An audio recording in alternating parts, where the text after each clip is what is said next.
The mind must have something to threaten us with in order to hold you hostage. What is it? And only when you, the beingness, the consciousness, the presence, which is not a person, it's not a person. Believe yourself to be a person. Believe you are merely the body-mind instrument and functioning. Then this thing comes under fear. Once you touch, I am the body is innocent. It's useful because it is required by consciousness in order for consciousness to taste experiencing, as I use the term. Without the body, no experiencing. But somehow something take place, identification with the instrument.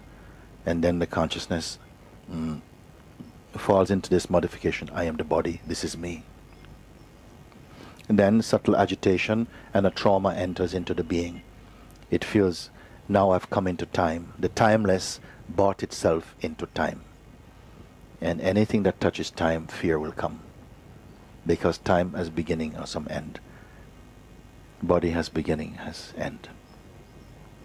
You see?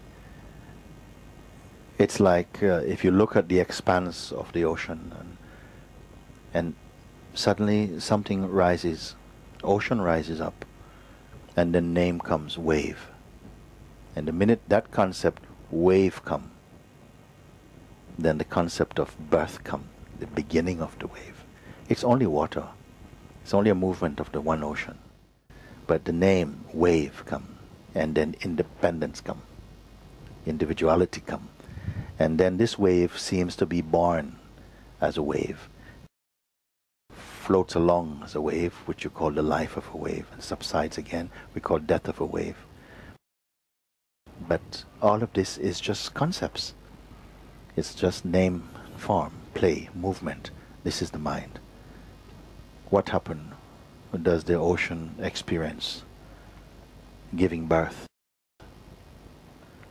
Does the wave experience being born and dying? Only name and form, thought. So when that itself, your ocean being, identifying, I am a wave, I am this body, then fear came. Fear enters the being. And then it can continue threatening, blackmailing the being. If you go there, I'll hurt you.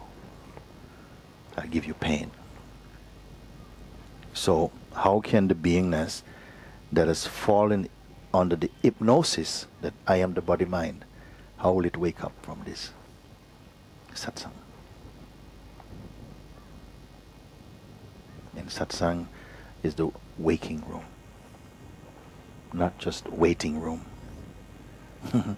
Waking room, and this thing, the mind must, something must have stood out in the book for you when you read that. The mind must have something to threaten us with in order to hold you hostage.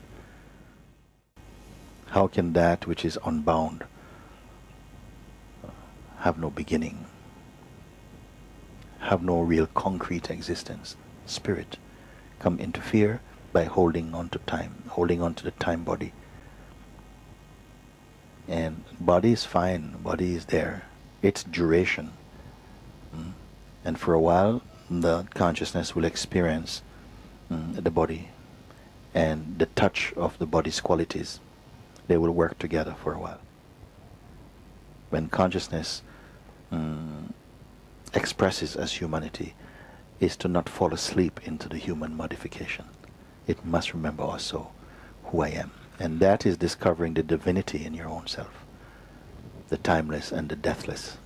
Such is the play as it appears to me. So in order for you to feel threat, fear, anxiety, all of this, worry, all of this, must be because we are holding tightly to this phenomenal being, to the phenomenal life, the terrestrial existence. I am this person, this is my dimension, I was born here, this is my age, this is my parents, and continuously putting yourself within some context. As you begin to understand your true nature, the sense of being merely an objective being becomes more thin, more light. The sense, intuitively and spontaneously, one begins to recognize oneself is timeless. Nobody can just teach you this. You are discovering this. It's coming from inside your own self also. And you'll find that the grip of the mind in the form of the one that can intimidate the being. What a ludicrous thing.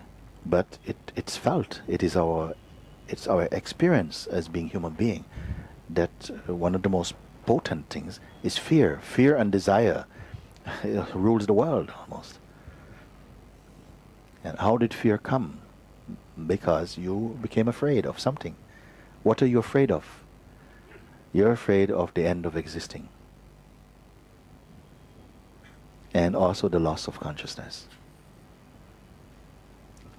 If some being appears to you and says, my dear, we are pleased with you.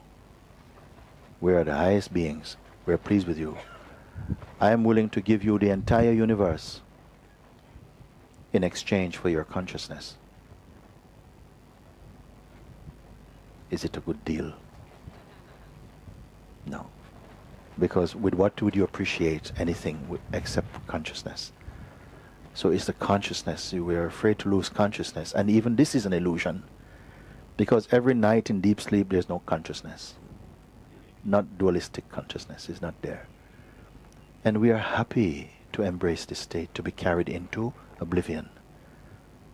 Because there your being is refreshed, your body is refreshed, everything is refreshed. You come into rest. It's a kind of death in a way. Just the vital force keeps the body alive. How can I be threatened so much by the mind? I've pointed it out.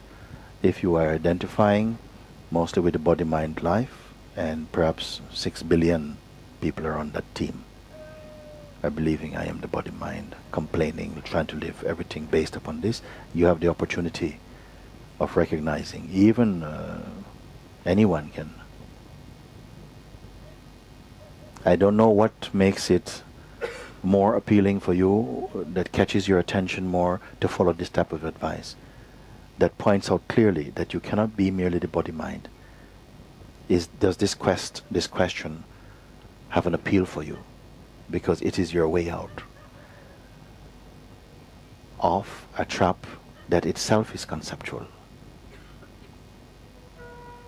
But in spite of it merely being a conceptual trap, it is our experience of feeling entrapped. And such is the nature of concepts believed in. Not believed in, it has no power. A thought without belief has no power. A thought with belief can start a war. So it's these things. This is your power. What you are supplying energy to, what you are supplying belief to, what you're giving approval to. Maybe not consciously, maybe not deliberately, but somehow we are cooperating, and now you're seeing that, but this is not, I have an option, you see? Find out who you are, this is the thing. And mind will not only lose its power, it will begin to cooperate with the pure being. Because mind also really wants peace. At the end of the day, it wants peace. You know? You hear of peace of mind. Rest in peace. These words you have to go to the cemetery to find. Rest in peace. Nowhere, you don't go to the pub, rest in peace. University, rest in peace. How rest? No. You go to cemetery, rest in peace. And satsang tell you, rest in peace. Remain in peace. Once you discover this, rest in peace.